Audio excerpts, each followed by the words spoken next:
Natalie O'Brien, you designed the costumes for I'm Your Woman, which is a crime drama about a woman on the run in the 1970s. First off, was this a time period you were familiar with or had designed for before, or was this kind of a first?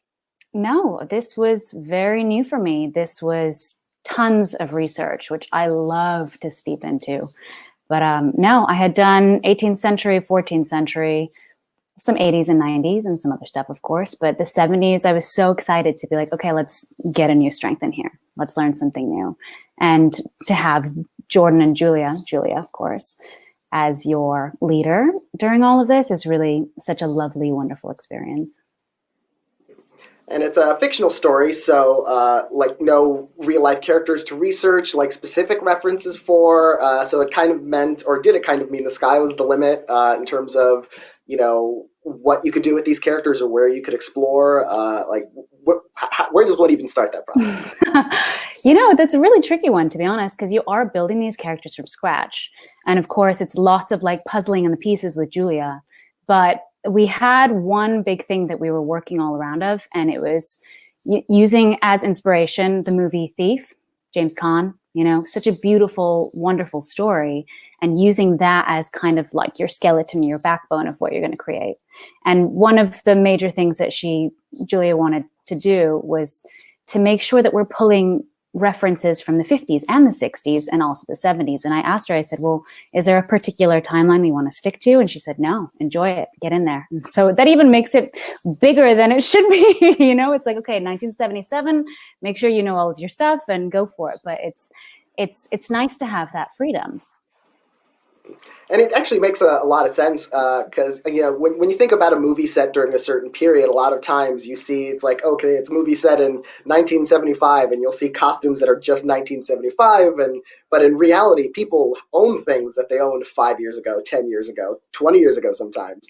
So every era is going to be kind of a blend of eras.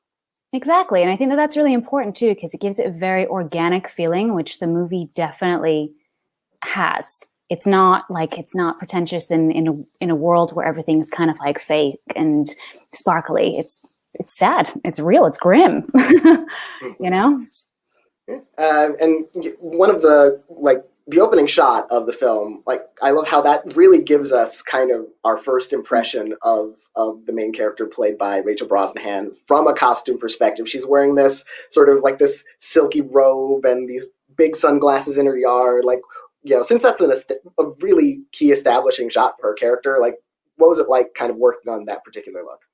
Well, there's the whole thing is she has about 35 changes and she goes through evolution. So the opening shot when we see her is like, bam, this is her at her height. This is honestly, this is where it starts. And it should be kind of the most at-home glamorous look that you have because she's a stay-at-home wife. She doesn't really have many hobbies except for shopping and not even really cooking. And it shows she's laying there. She's wearing a Pucci undergarment, her robe, and then she's wearing. We basically made the top part. It's like this sheer chiffon marabou robe with these little gold slippers that she wears, and she's having trouble cutting the tag out, which means it was brand new. It means she's kind of spoiled. And as we go throughout with her looks and her changes and follow her as a character, you start to develop, okay, as her costumes change, so does she. She goes through these different struggles. She has to go to the bargain mart and get costumes, and we actually have to feed them into the story and say, okay, well, this is all the stuff that she could fit in that bag. That's what she has to wear at the safe house. And that's kind of how I did it in okay, that's what she picked up. So that's all she can wear. And of course, we have to trickle in some bits and pieces because that's where it's fun. But then she goes to the cabin, and then it's kind of pieces that maybe Cal had and left at the cabin and Terry had that she wears as well. That's why there's some oversized pieces. But yes, that one beginning opener is the most, extravagant that she gets to be because we really get to like take her down and make her, realistic. And how closely did you work with Rachel Brosnahan, sort of on her looks? Because a costume make so much of express so much about a character, and of course she's also a producer on the film in addition to the star of it. Yeah, very closely. And I gotta say, she's probably one of the most incredible people to work with. Not only is she so good at what she does, she just also really knows her body, and she knows what works and what doesn't work. And she likes to take a moment and actually like think things over, to the point where I had a couple of necklaces that I laid out for her, and I had my idea on what I wanted to push, but I'm going to just kind of let her character go in and see, what's this one necklace that you're going to wear? Because we had decided this is one thing that you get to wear because you're going to travel with it as you go along. And I kind of laid it out, and she picked up this one kind of vintage, beautiful, like coin pendant that had a bird on it. And we looked it up, and it was like a passage that said, like, it was like, I don't remember, I have to figure out what it was, except like, if you let go, then it'll come towards you, or something beautiful. And she looks it up in the fitting, like, oh, we've got to do this. I'm like, great, perfect. It's a lovely bonding experience together to be able to, pull it off. And the core of her character is that she's sort of living on the periphery of this kind of crime world that her husband is in, and that Cal is in, who we soon meet. And so, but we're never seeing necessarily all of the ins and outs of that crime world. So, like, what did you want to convey about like those characters and that world through their clothes and the kind of lives maybe they were living? Well, I had asked Julia, I said, tell me a little bit more about Cal and Terry, and give me a bit of their timeline. What have they done before?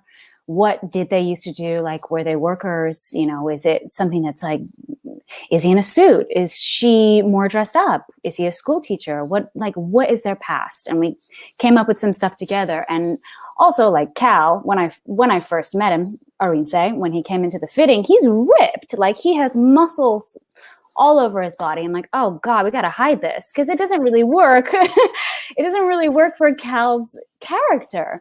And as lovely as that is, congratulations, Arinze.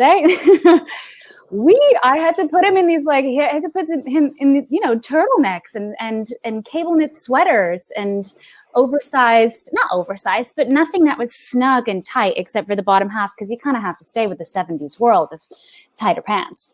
So it was an interesting process to come together, because at first we're like, well, would he be wearing a suit? And then that's so much of like the mobster. You see it so much that I kind of wanted to try something different with him. Plus it softens him up a bit more than, White Mike per se. And eventually the story takes us to this disco, which is a lot of the film is sort of one-on-one scenes, or like not as many characters in one scene, and this is a huge kind of group kind of scene, and it's a disco club. So like, was that the most kind of work and also the most kind of fun to kind of cut loose with the costumes and really go into that full kind of 70s that feel? Yeah, I mean, of course, it's a lot of fun. It's a lot of work. I think we had about, I want to say close to 400, 500 background. And it's Pittsburgh in the winter, outside, with all this BG. And there's, that scene in the middle of the streets on that really main intersection. And you can just see them exploding, all of the BG exploding out of, the different sides of the streets, because there's the whole gunfight that's happening at the club.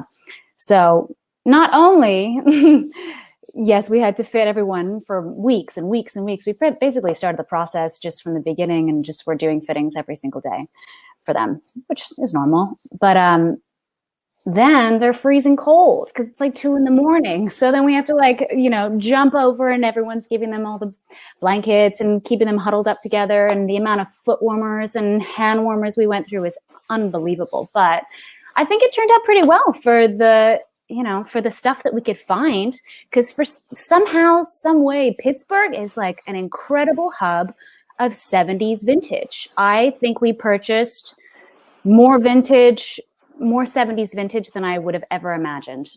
I pulled a lot from the costume houses too. I started in LA, and I started prepping in Los Angeles, and we pulled from some of my favorite select costume houses and shipped it on over. And then I did this giant haul of just vintage shopping every single day. And I've got to say, at least like 50% of all the characters' outfits was recycled, beautiful vintage that we found. And I love doing that. And I'm watching this film and thinking about the costumes. One of the things that I thought about was because so much of the film is about Rachel Brosnahan's character Jean taking care of this baby she's raising, who's played by twins, I believe. And so, like, what's it like dressing that infant character for the film? Hard, really hard. Well, it's not. I mean, it's first of all, it's twins, so it's James and Justin. Not to mention they're growing as we go along. And it was Julia's plan and idea because she has 2 kids as well. She said, okay, why don't we start shooting from the beginning and, do it in order if we can, because these boys are going to grow. And they grew. So not only are we making and buying, mostly making, because you can't really get 70s little kids costumes, and also it's not very sanitary, vintage. We had to make 4 to 5 because we have the doll, we have James and Justin. Then, in case something happens to one of the kids, like, things that babies do, we have to have another one ready to go. And if you notice, Rachel is literally holding the baby in every scene. Like, I asked her afterwards, I'm like, are your arms getting like exhausted and tired? She's like, I'm getting kind of ripped. I'm like, I can see that. It was quite wild. Not to mention the amount of like patience that you have to have when there's a baby on set and how quiet everyone has to be. Like, you can't just go up and ask, Julia a question or talk to Rachel and do some kind of a fidget or a fix. You can't even remove one of the babies out of her hand if it's fallen asleep, and we need that for the scene.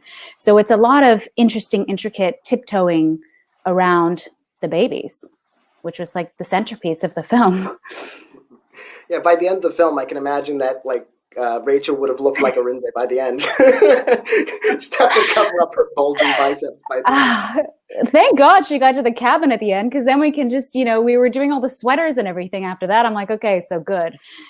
She was actually, there was during the car crash, that whole scene where she did most of those stunts herself, I've got to say too. Like, even when she's crawling through at the nightclub, she did all of that.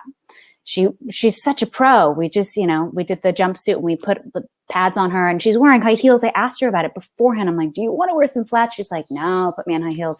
Running through, she gained so much muscle. I was shocked by her. She's so impressive. Well, congratulations on your work on the film.